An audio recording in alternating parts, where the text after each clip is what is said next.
This is a production of Cornell University.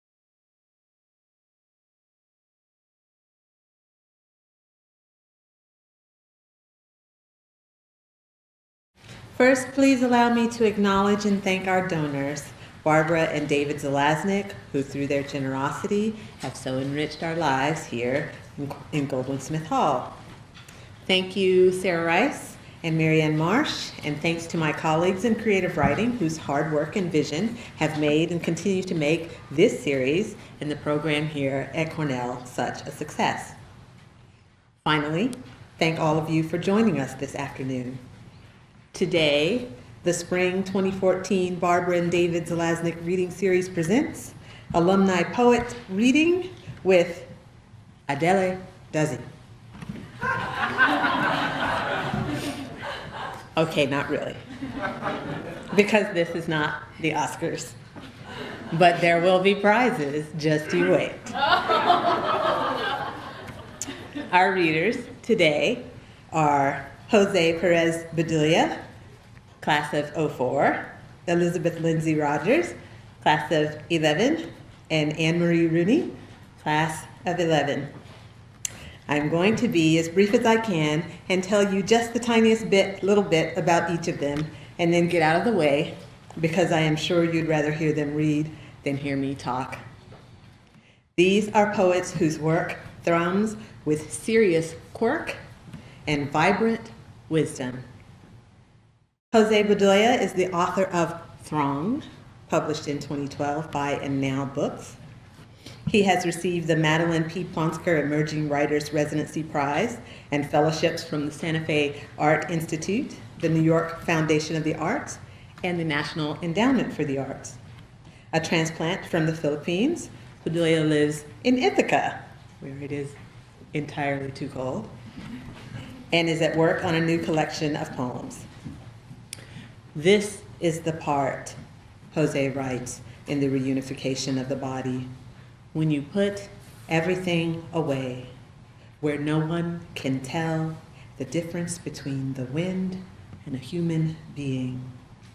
When you speak again, he advises, use your wilderness, not your factory voice. Elizabeth Rogers is the author of Chord Box, finalist for the Miller-Williams Poetry Prize. Her poems appear in the Missouri Review, Field, Prairie Schooner, Agni Online, Crazy Horse, Crab Orchard Review, and many other journals. And her nonfiction recently appeared on The Rumpus. A former Oberlin Shanxi Fellow to China, Rogers is currently a fellow at the Kenyon Review, where she edits, writes, and teaches. In her poem, The Frontier, she warns, "We come in peace," curiosity says, "but that's how all our ships began." And in a map of Shanxi, she describes what feels essentially like any writer's quest. A forgotten word tastes like the barrel's bottom, frantic to remember. All I know is to head towards the market in hopes someone might have it in their cracking hand, so I can ask, what is this? But here, without the word, I've forgotten also the shape of it, and what else is there to recall now in this place where every color is living the life of another.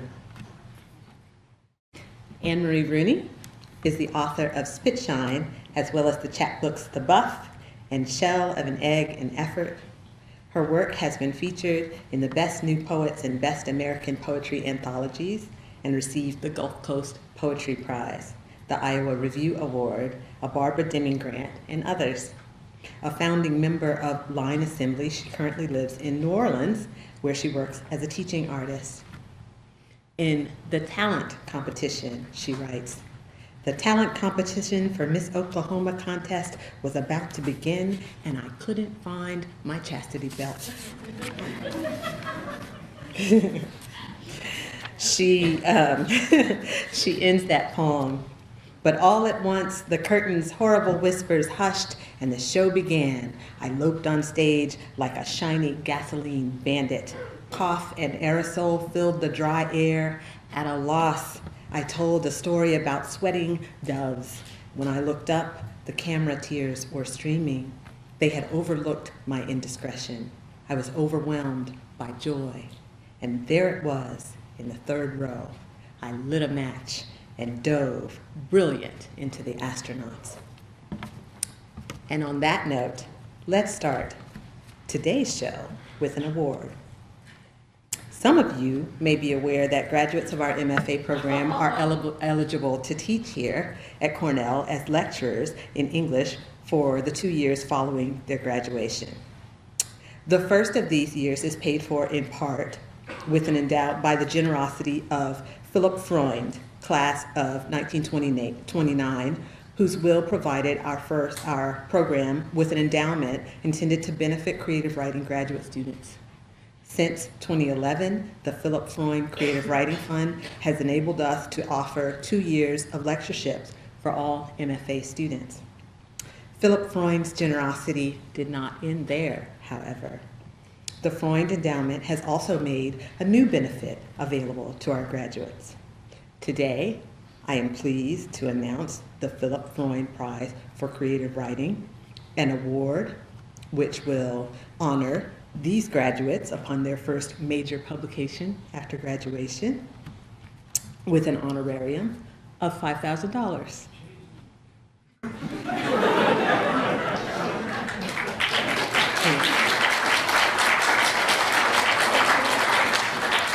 Our readers today, Jose, Elizabeth, and Anne Marie, are the first recipients of the Freund Prize for Creative Writing.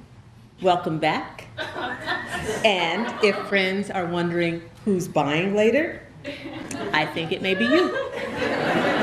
Please join me in giving them a hand.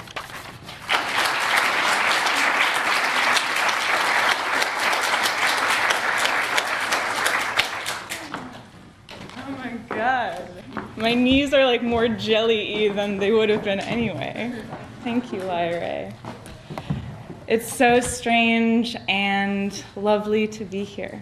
And thank you guys all so much for braving the cold, which is even colder to me as a new New Orleanian. I'm going to read just a couple of things from my book and then a bunch of new things, because I think it's exciting when one is excited or more excited to read the new stuff. But I'll start with the first poem in Spitshine, which is called Domestic, which is one of a series of invented forms in the book called Domestics.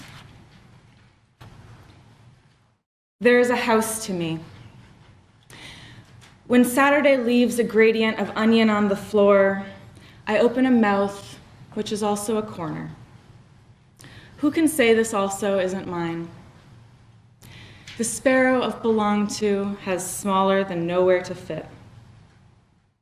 If I could feed the trellis and daisies, I would not.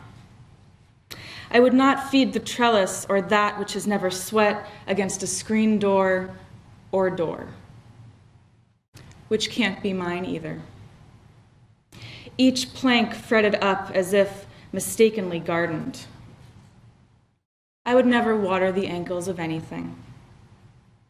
I think we should begin at the head, the think prickle.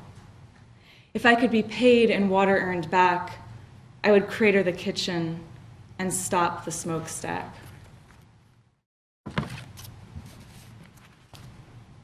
My year with flowers unshrinking. Nor were they much for winking. In that way, we were similar, the meat and I, our faces full of twitches, rhyme hinged on awkward hitches. Our expenses were expansive, like, excuse me, we'd better have it. Gold wallops, white eggs, even the sterling shone over basket. Got water? It showed, that slouch. Little tick marks smeared the day with bin-blown kisses. Sure, we were angry and lonely, over-mouthed. Our stains showed only in movies, filmy stings set to melt. Believe we fasted slow. When real hit its stride, its pace was to track as a body to pelt, fast marks hitting back as a belt splayed vein. Outstanding image. Pollen-basted body, body in the know. So the new stuff that I'm working on, I'm trying to write more about girlhood and write to different selves that I have been and that I think many of us have been and maybe still are. But the subject doesn't close because I'm starting to write to maybe well, this is kind of unclear. But I'm starting to write to myself as an 11-year-old, and I still have so much to say. So it's hard to know when to finish. This is called Little Girl Walk Down. That street and the side of you glinting in light, which neither shows nor ever will show you your muscle, your own diamond face.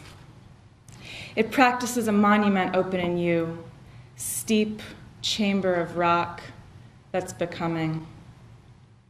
Already the young sky undresses your body, now clay, that more bendable fray in the ether.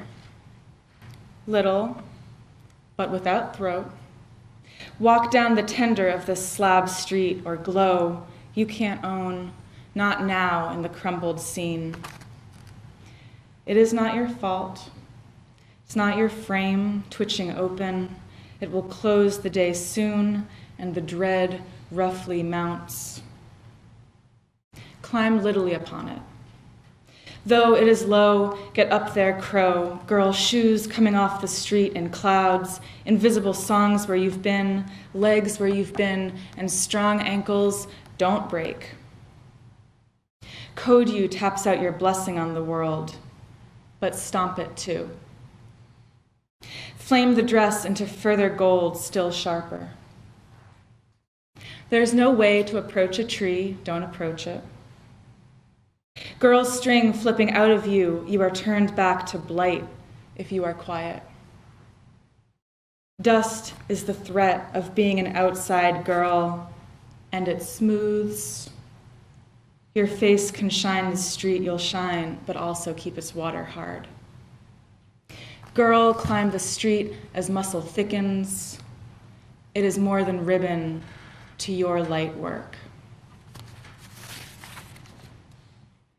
So I want to read a poem that I've never read to anyone before for you guys. So thank you for letting me experiment on you. And it might go, well, we'll see. It's called Overshare. Overshare. The spirited chip and whirl. The centenary. The girls barking in rooms.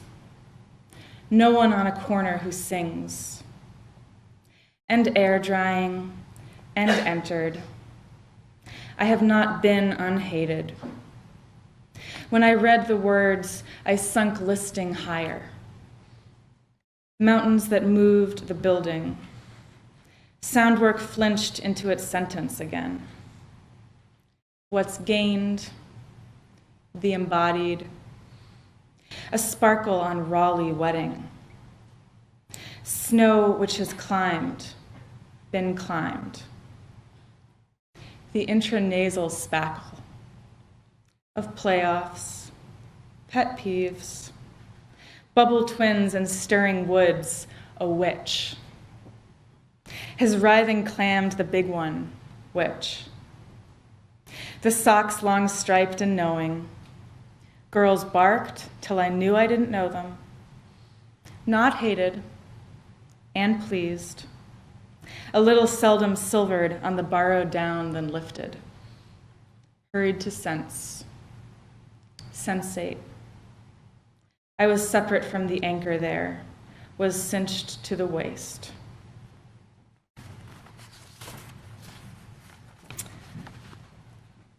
I'm just going to read two more new things, and they're part of a series which the individual poems have titles, but I'm going to try to call them the same thing today. the Unstruck Sound. Swallow of the filter, which falls upon you like a burning rafter. This happened. Seminary books destroyed. No one thanked you for your sweet mystery, which swelled within them as pollen within a pipe. Soon, all the taps sung golden with that flower. It's not that romantic. Swallow it before more doves can drown in your line, or the stolen silk shed onto the floor in slow puddles. At night, naked, the only water isn't wet, not really. Press that blowy photograph against your heart, neck, chest. It can light a drying fire too, the burnish in the less, then lost, then one last lens dressed gamely in a red to stitch a nun to sleep. There is no picture for this. Call the stoic what he is, expanding starch, souring its own gluey waters. You were that water once, that yes steeping downwards to blue. He drew a little Sherpa on your back. All signs pointed to the slack finger with which he traced your true. Blank finger opening, this was you. Unstruck Sound. You sit in the soup of feel, and your good muscle starts to hurt, to lunge too quickly forward. Through fear, you can plump an art, deplete its endless mush, so red sticks to blue like a righteous map and willing. Replenished, the day plunges its sticker in. If you are slick with it, it is sticky too, dark tack lettering your fingers in rain. You long for her and do not long for her, and a man comes and shows you how to chain the spokes, and in your black and broken dress, you do. You singe all smell and pill. You are popped citrus and lift every voice. Around the circle of you, your soapy body sets its bone. In this shift taking shape, there grows a distance, which is not the same as having meaning and a real book. Water drops from somewhere, so a part of you spins, folds back into caves. This part is the true part, and still you can die from it. Don't belong here, ever. And I'll close with a poem for Liliana von Bertram, who's a wonderful poet and a member of Line Assembly with me. It's called Story with Red Heels in Its Mouth. She was a princess, and I was a princess. This is to say, we were both princesses. She was the princess of silver before we knew it, and also of rubbing. I was the princess of chain link and butter, and after each recess, my girl hands still kissed with the feeling of clouds where they'd rubbed against granite, because yes, even then, I wanted to save her. Because she was east of where I was, I had to travel east to get to her. Each afternoon, I wound my mouth from the mouth of the golden river. I began to travel, and I could feel my teeth turn in. I tuned my path only to the scent of her perspiration. The sky was sweating also, for it could feel me moving my longing under it. It was not her exactly that I longed for. It was a vacuum rougher than air. The whole kingdom crept with a static, knowing I was coming. But the birds were still birds. Our fathers were clouds of the hardest cloud, and I passed under and away from them. It went on like this. The path was long, and if you asked, I would say I did not remember how hard it thrummed against me. how it felt me moving and did not open like a sea opens, how in fact it closed very hard around my hand and did not open again until it felt my pulse, still live and heavy, and how then the trees fell silent and the fences fell silent and were golden and silent, and I did not listen to their silence, but kept moving my feet. Now is a silhouette. Now is a cold ballerina dancing forever. It is after that. She and I are turning and turning. I rub once more against paper and leave it tucked behind her throne. And we kick off our red heels. Our red heels go flying into the white wall and the black wall and the next wall and the next. Thank you, guys. And thank you so much, Cornell. And thank you to Beth Rogers.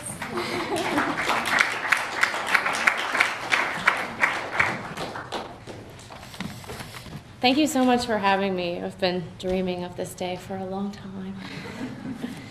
I'm going to read just a few poems from the book. It came out last year, and then some new work.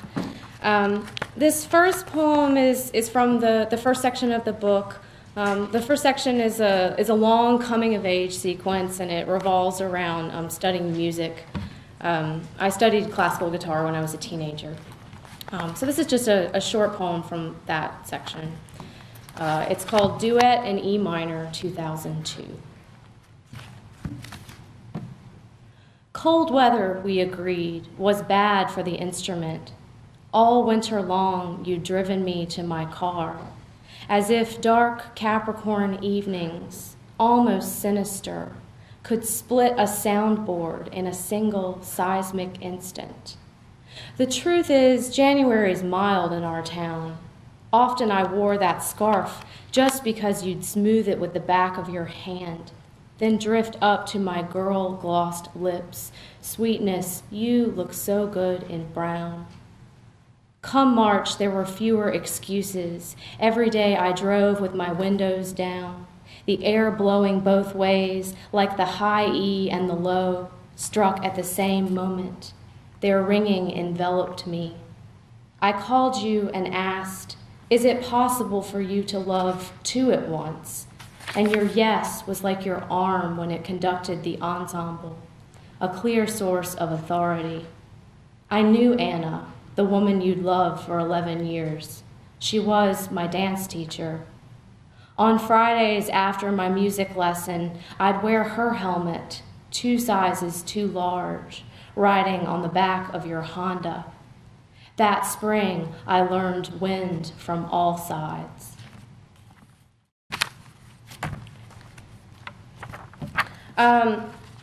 The last section of the book mostly revolves around the years that I lived in China. This is a poem about an island in the south of China that was colonized, and the missionaries who came brought pianos, and when they left the island, they left all the pianos there. This island is known as the Island of the Pianos, or in Chinese, Gulangyu. To learn the god of an island, I listen first for his hammers. Hear the thimble drop of bougainvillea and mollusk clicking in silver bowls. Boats, a row of Dutch shoes clap, hull against hull. Along the reef, what is heard as timpani, Gulangyu, drum, wave, islet. Once, islet, Sunday's lace and swish, when white ladies landed, arms buried under hymn books. They came with pianos to dolly up the island hills and to form chorales from orphans, mining belief like ore. Faith, quick to coal in a sturdy room of sound. Everyone can love 4/4, the easy symmetry in hymns.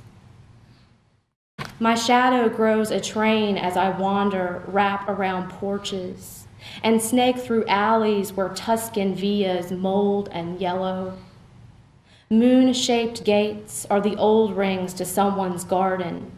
And over trees, Kongxinga stands on a peak in granite armor. Meow, meow, a peacock shrieks, splays his tutu of evil eyes. Is this some sign for death? Foreigner, I can't read his note in full.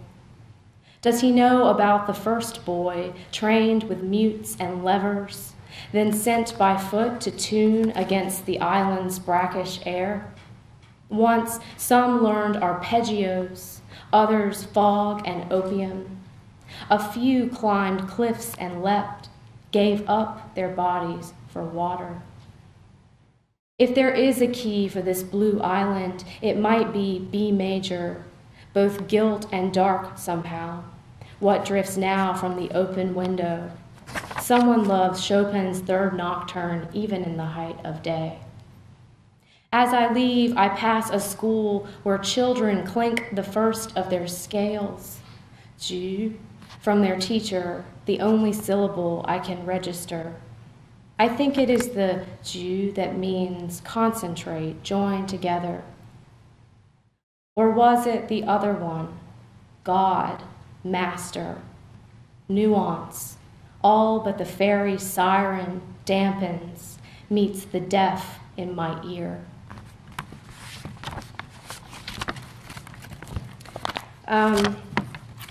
This poem is called In Mid-Autumn. Mid-Autumn Day is a festival in China where people eat mooncakes. In Chinese, it's yue bing, so you'll hear that in the poem. It's also a poem about making language mistakes when you're trying to learn a new language. In Mid-Autumn, Shanxi Province, 2007. The moon was not the moon, but it was moon, yes, and cake, yue bing. Bing, I cried, ice or sickness, depending. Sweet heart, you are still where you are. The kitchen again, the cricket's vibrato in the sink. The onion turned, blushed by the window. Sick, a hush slides on bathroom tile, blue and white. Ice alone finds its way to bed. Yue, I said, moon or breathing, you. Come, draw the circle, reach north where I stand. Night is the syrup cupped between our hands. I'm going to read some work that's never been read before. So the new work seems to be sort of futuristic in nature. A lot of it takes place on Mars. And Mars is kind of this place where we've colonized and made a lot of the same mistakes that we've made on Earth and that kind of stuff. So this first series is actually a sonic crown, and it's actually about the space between Earth and Mars. It's called Deep Space Crown.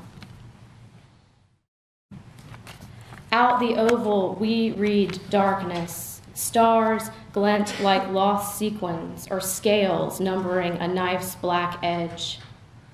Libra tips its precarious justice just beyond our reach. This outer world wafts a summer, hot metal diesel barbecue, but the moon, matte as wax paper, smells more like gunpowder than egg or bread. We flip through white ink novels typed on endless negative space, our bodies diminished or augmented, never quite to actual scale. This is how a meter grows into a mile. The mile spins itself into a stone, whooshing out and on and on. Whooshing on and on, our bodies, our live cultures trapped in this white capsule. We name ourselves after flora, epiphytes drifting in a realm of cold gas. What we sweat or breathe out will eventually circle back to the drinking glass. Any ship is a hermetic world, an arrow tightened, blunt head swallowing the knock. So forget that blue and cloud earth fading in the porthole. Whatever roots we have will dissolve. Mostly air and dust, we wheel within a wheel, a body sure gets around. Within the ship's sure body, a star wheel replaces the wall calendar. Time squares we drawn with spidery legs, framed in concentric circles. I hear the ratchet click, the only real noise between the world's terrible blanks. Tucked in my hollow spacesuit, I wanted to be a rivet, my head brassy and fixed, the analog in chaos. But every human body is a disaster, the fallout from old stars. My brain is just a tangle of wire, electricity clusters. My hair is recessive rubble, all redshift and helium. Imagine the sun as a red balloon, helium colliding at its core. There, they say, a human's mongrel of atoms will weigh 28 times more. I would never trust the hand of any god over gravity's colossal pull. How heavy our limbs grow when faced with that stove eye coming closer and closer. Plasma smells like burning sugar.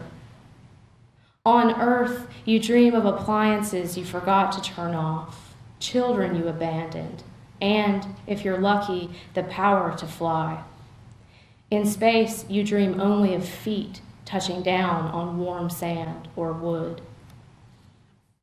Just sand and warm stone, the universe is a Zen garden, or her third cousin once removed. Mechanical arms rake the surface, meditating on grooves and swirls.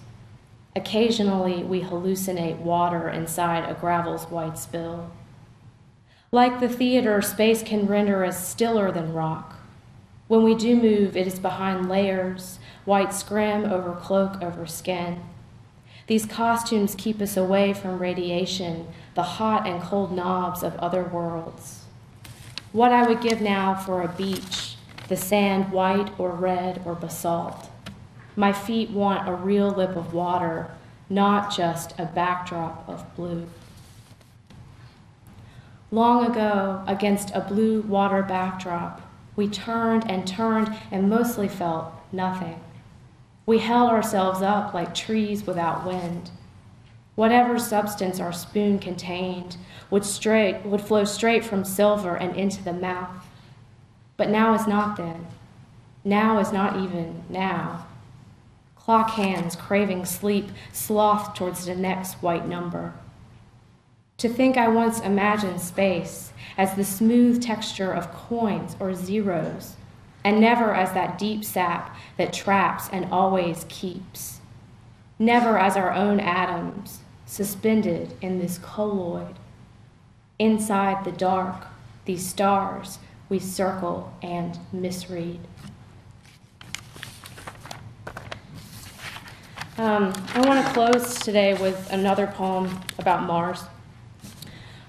So this poem is set on a Mars sometime in the future, and the idea is that the atmosphere has been engineered so that it's almost breathable by humans, but not quite, as you'll see. The poem is called Auguste, big religious title, which means the Lamb of God. Auguste, Mars.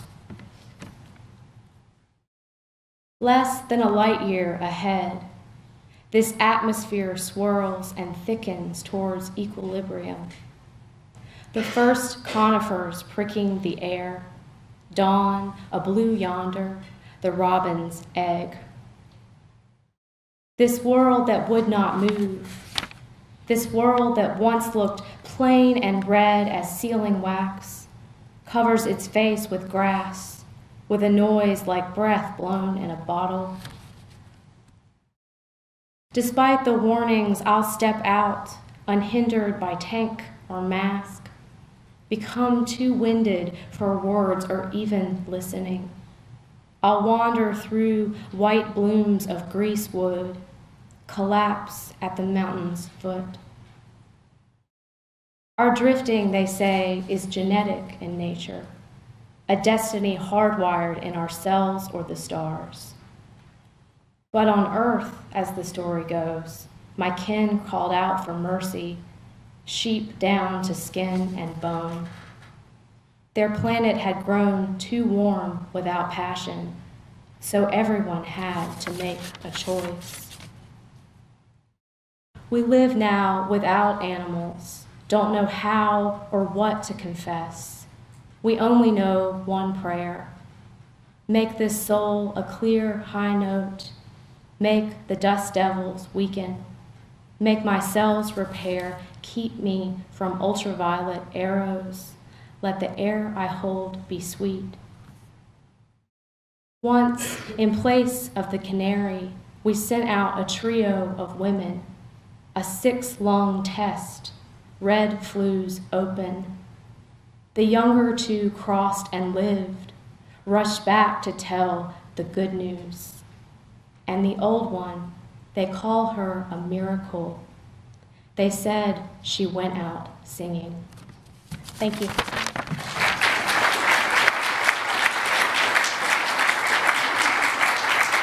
Please join us for a reception upstairs. Thank you all so much.